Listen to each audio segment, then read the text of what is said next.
Welcome. This lesson is for 5th semester students. The lesson is from Physiology and Biochemistry paper. The topic is hemostasis.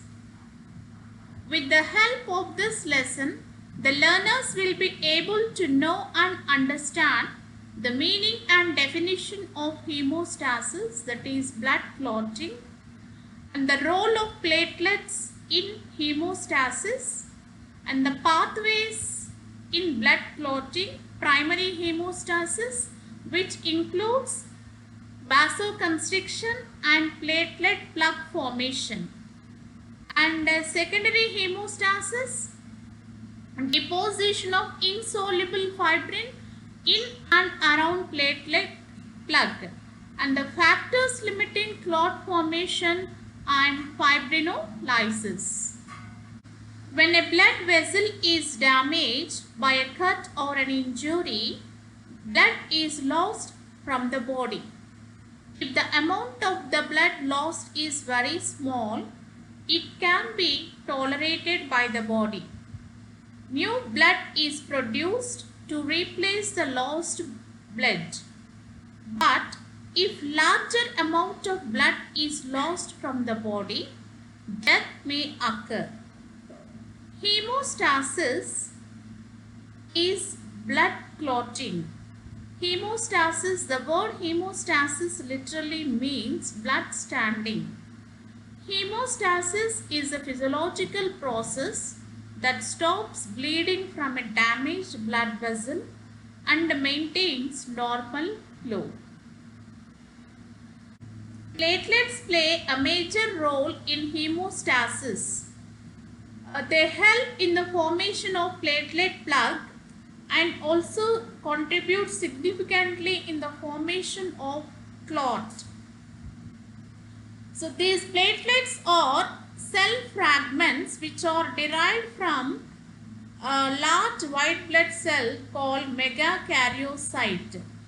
So this megakaryocyte is produced from the stem cells, that is from hemocytoblast, megakaryoblast is formed, and from that promegakaryocyte and later megakaryocyte is formed.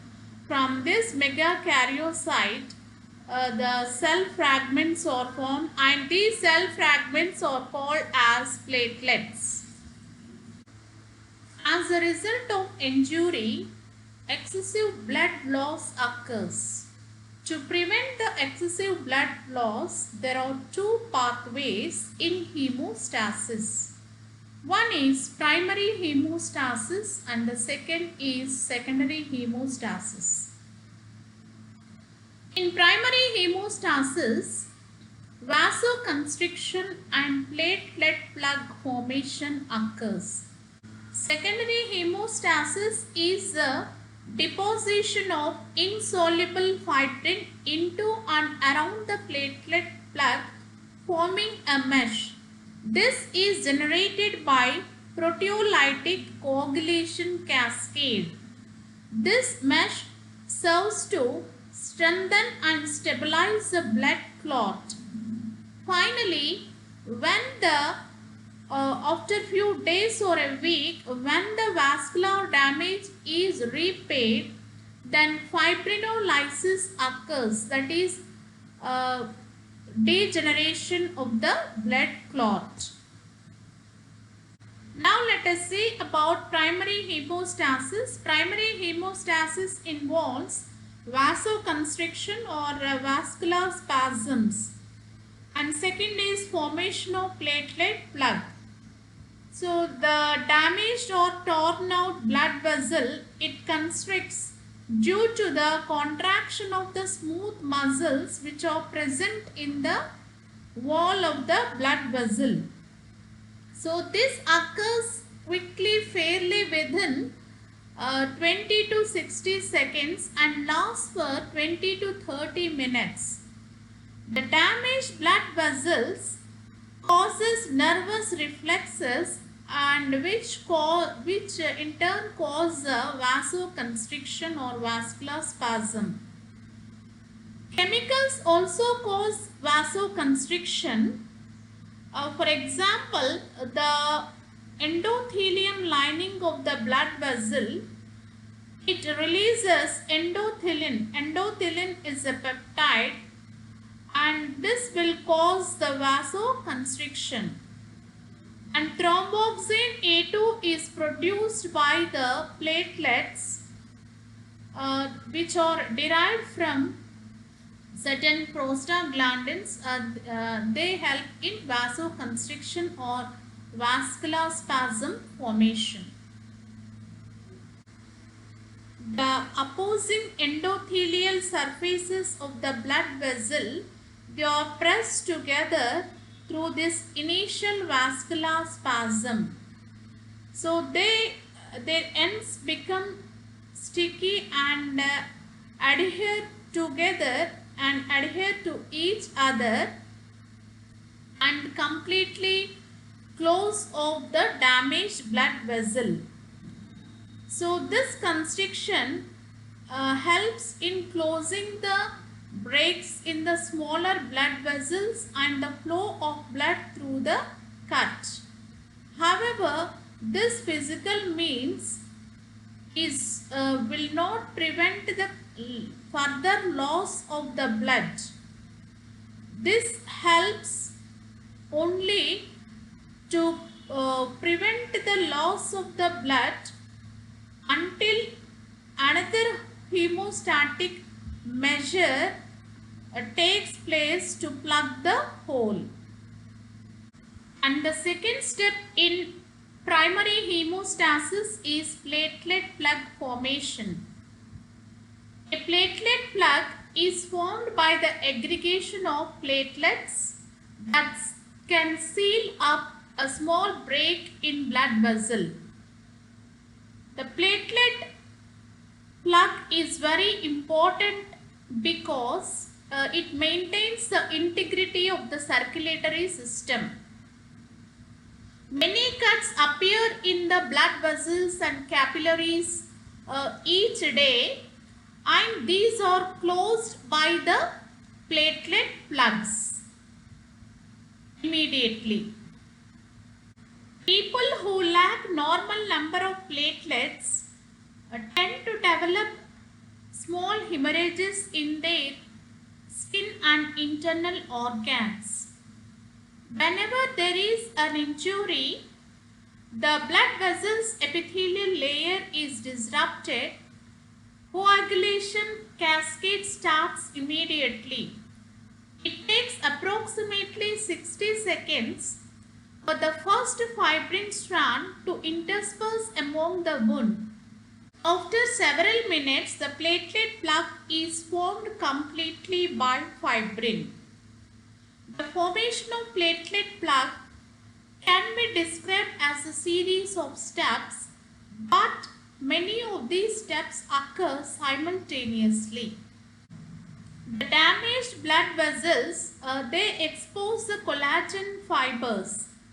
Platelets adhere to the collagen fibers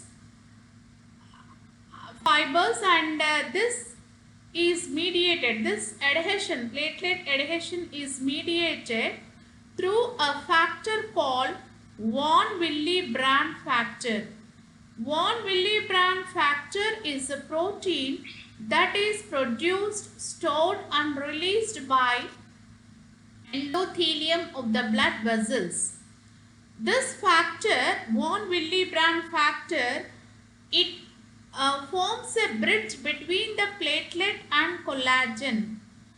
It binds to the platelet surface receptors and collagen. After platelets adhere to collagen, they become activated, change their shape and release chemicals like ADP and thromboxane A2. So these ADP and thromboxane A2, they bind to the surface receptors, cell surface receptors present on the platelets and activate the platelets.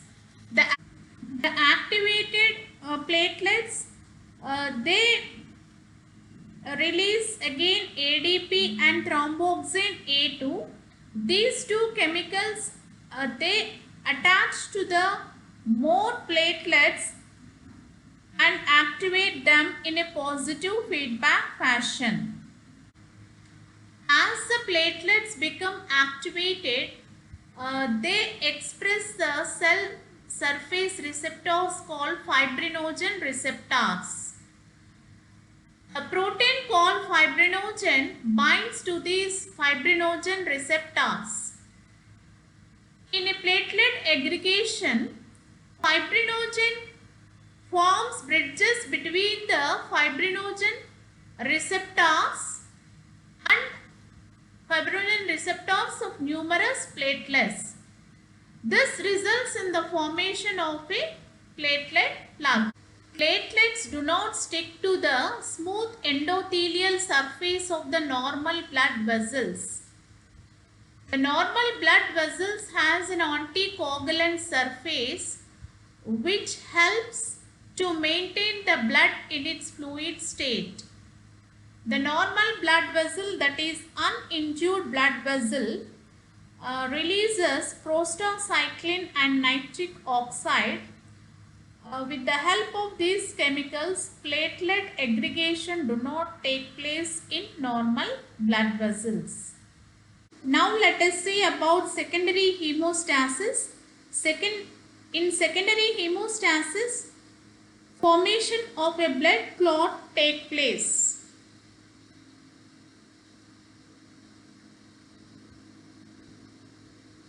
Now let us see about secondary hemostasis. In secondary hemostasis, formation of a blood clot occurs. The formation of vascular spasms and platelet plug formation, which occur during primary hemostasis, alone cannot close the larger cuts. Whenever the blood vessels are severely damaged, the blood coagulation or blood clotting mechanism forms a blood clot. A blood clot is a network of thread-like proteins called fibrin that trap blood cells, platelets and fluid. Secondary hemostasis occurs sequentially stepwise. It includes thrombin generation, amplification of thrombin generation, propagation of thrombin generation, conversion of fibrinogen into fibrin and its polymerization into fibrin net.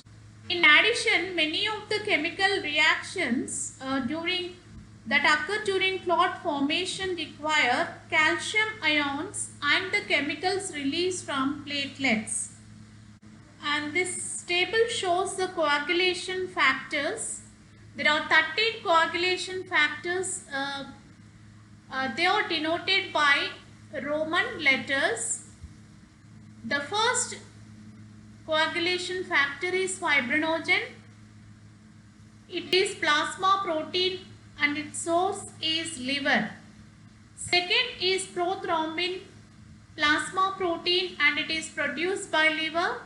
Third is tissue factor. It is a glycoprotein, plasma membrane glycoprotein produced by tissue cells. The fourth is calcium ions. They are inorganic ions and they are produced by plasma, and they are present in plasma. And the fifth is proaxillerin, and this is also a plasma protein. It is produced by liver and platelets. And sixth and seventh is proconvertin. Sixth is seventh is proconvertin. It is also plasma protein produced by liver. And eighth is anti-hemophilic factor, plasma protein produced by liver and lung capillaries. And ninth is plasma thromboplastin component. It plasma protein produced in liver. 10th is Stuart factor, plasma protein produced by liver. And 11th is plasma thromboplastin antecedent. It is a plasma protein produced by liver. And 12th is Hedgeman factor. It is a plasma protein activated by negatively charged surfaces and it is produced by liver. And the 13th is a fibrin stabilizing factor. It is also a plasma protein produced by liver and bone marrow. So here there is a star mark asterisk. This shows that the synthesis of these factors requires the vitamin K. So the 6th is no longer in use and it is believed to be similar with factor 5. The factor 6 is believed to be similar with factor 5 and it is not in use. These factors are in inactive state during normal conditions. But when an injury occurs, these factors become active to form a clot. The formation of the clot, the activation of these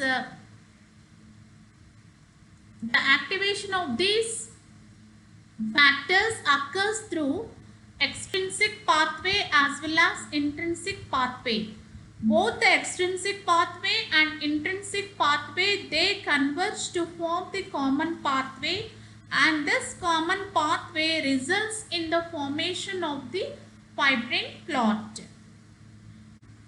This image shows the pathways of coagulation.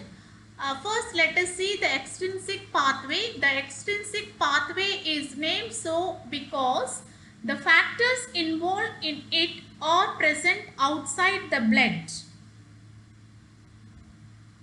Whenever the tissue is damaged, the damaged tissue, it releases lipoproteins, a mixture of lipoproteins and phospholipids. So this mixture is called as thromboplastin.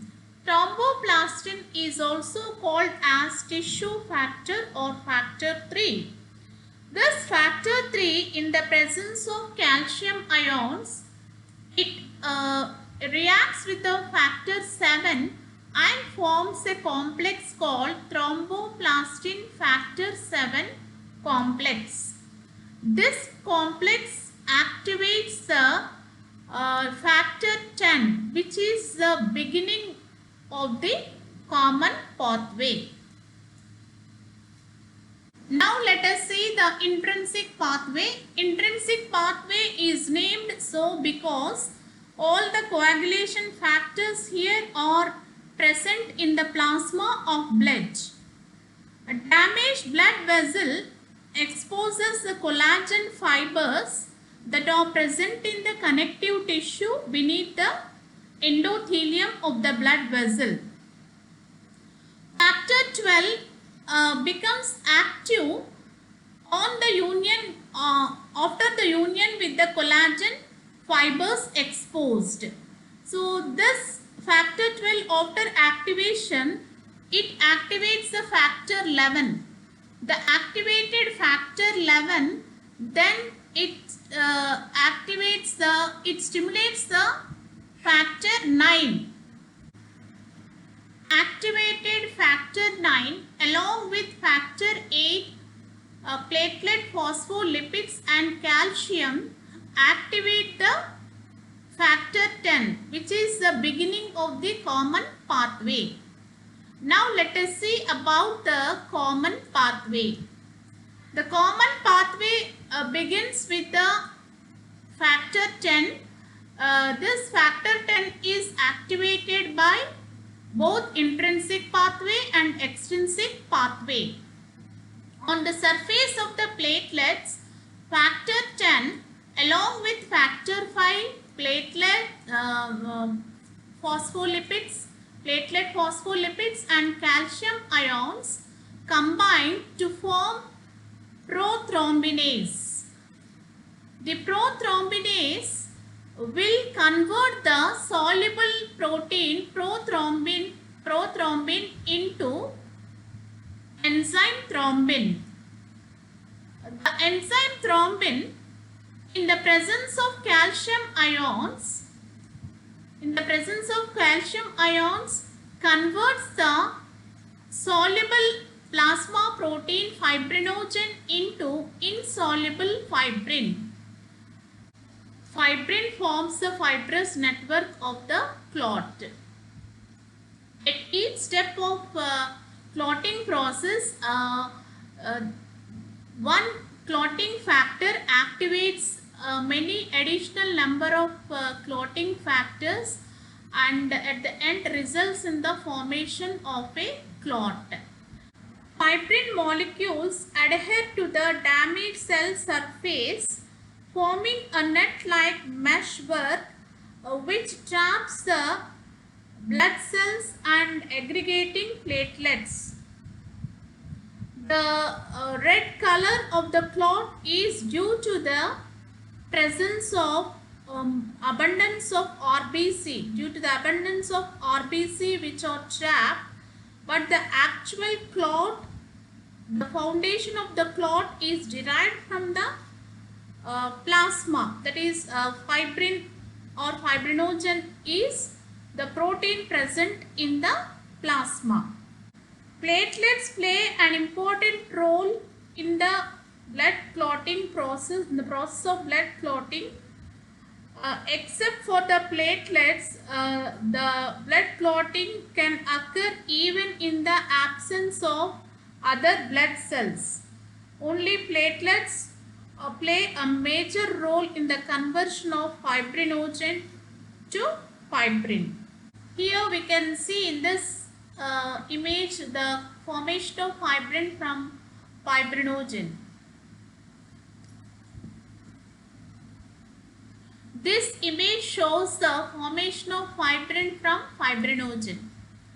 So this is the prothrombin. This prothrombin is activated to thrombin enzyme.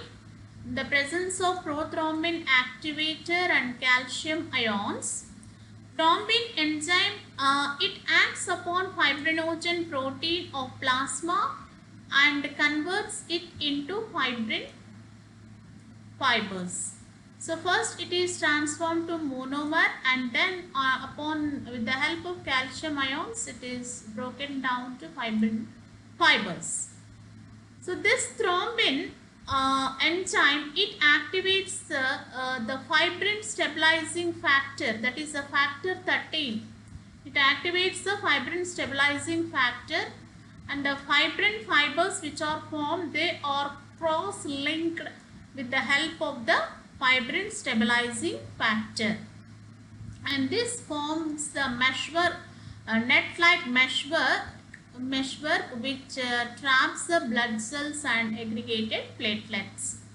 So here we can see this is a prothrombin, and it acts on the, it is converted to thrombin, and thrombin acts on the fibrinogen, and which transforms into fibrin.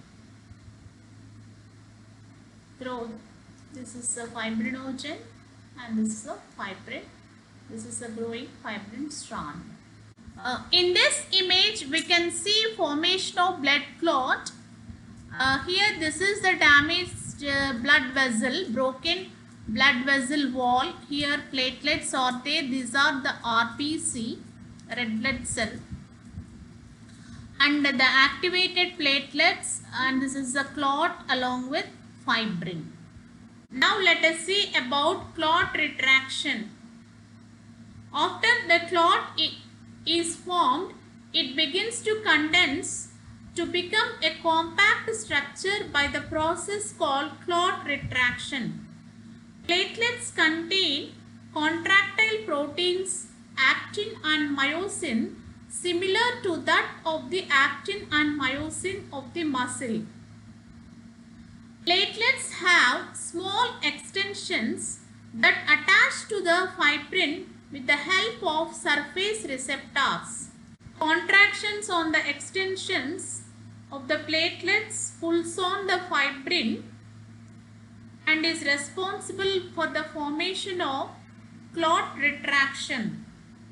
Serum, which is devoid of plasma clotting factors, is squeezed out of the clot during clot retraction. Retraction of the clot pulls the damaged blood vessel edges together and thus helps in the stoppage of the flow of blood, reducing the probability of infections, and also helps in also enhances wound healing. The damaged blood vessel is repaired by the movement of fibroblast cells to the damaged area and form the connective tissue.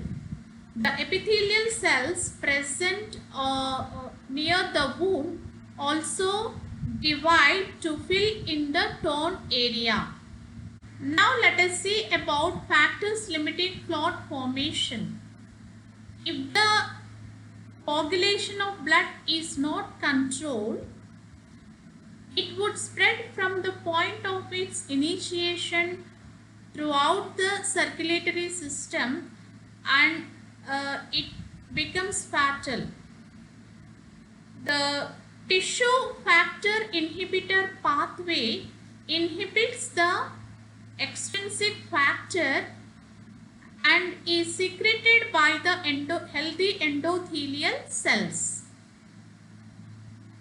The thrombomodulin is also secreted by endothelial cells of the blood cells, and this forms a complex with the thrombin. This complex activates protein C. The activated protein C inhibits both the extrinsic and intrinsic pathways. The blood also contains several anticoagulant factors which prevent the clotting factors to form clots. The antithrombin and heparin, they inactivate thrombin. Without thrombin, fibrinogen is not converted into fibrin and clot is not formed. There are enough anticoagulants in the blood to prevent clot formation. At the injury site, there are the clotting factors are activated so that the anticoagulants do not show their effect. Away from the injury site, the anticoagulants show their effect so that clotting factors will not show any clot formation. At the injury site, the activation of the clotting factors is very rapid and the anticoagulant factors are prevented from formation of holding the clot formation. Away from the injury site, anticoagulants are enough so that they see that the clot formation is not spread. Now let us see about fibrinolysis, that is degradation of clot. Simultaneously with the healing process, if the clot that has been formed to prevent hemorrhage is not removed, then the clots would obstruct the small blood vessels. So these clots are removed by a fibrinolytic enzyme called plasmin. Plasmin, like all other clotting factors, is produced by the liver and it is present in the blood in inactive form called plasminogen. This plasminogen is activated in the cascade of reactions which involves many factors, and one among them is the thrombin and tissue plasminogen activator. It is also called as Hedgeman factor, that is factor 12. So this activates plasminogen to active plasmin, inactive plasminogen to active plasmin. So this factor is also involved in the formation of clot. As soon as the clot is formed, the active plasmin, it traps in the fibrin threads and slowly starts the degradation of the fibrin mesh work. So this is called as fibrinolysis. Here we can see this is a tissue plasminogen activator. It activates the plasminogen and active plasmin is formed, and this plasmin it gets trapped in the fibrin clots and slowly dissolves the fibrin fibers. Fibrin degradation products. These are the fibrin degradation products.